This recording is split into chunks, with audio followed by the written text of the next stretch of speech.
মোদী ইলেকশ্যনত জিকি আছে, গতিকে মোদীয়ে ভয় কৰিব। আৰু কাক ভয় কৰিব? হাৰি থকাজনক ভয় কৰিব। এটা পাগল নহ'লে এনেকুৱা কথা কয় নেকি? মই ক'লোঁ নাই, ব্ৰেইনটো পাগল হ'ব লাগিব যে বিহাৰত এটাও ছিট পোৱা নাই, গতিকে ৰাহুলক মোদীয়ে ভয় কৰিব। ব্ৰেইনটো নট থাকিব লাগিব নে নালাগিব? নট নাথাকিলেহে এনেকুৱা কথা ক'ব যে বিহাৰত গোটেই কংগ্ৰেছৰ MLA এখন ইনোভা গাড়ীতে হৈ যায়, মাত্ৰ 6টা MLA।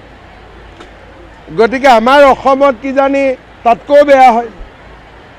সেইকাৰণে এতিয়া ৰখি থাকক ইলেকশ্যনলৈকে।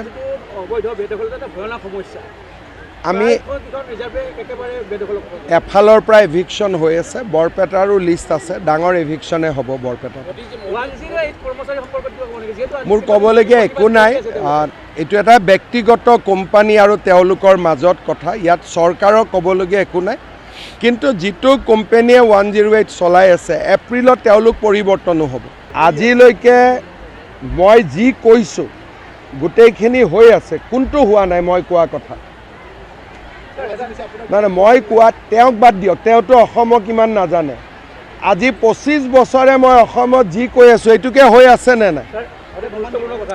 এটা মই আপোনাক সুধিছোঁ, 25 বছৰে মই যি কৈ আছোঁ এইটোৱে হৈ আছেনে নাই? গতিকে অসমৰ মানুহে জানে মই যেতিয়া কথা কওঁ মই তাত গণ্ডগোল একো নাথাকে।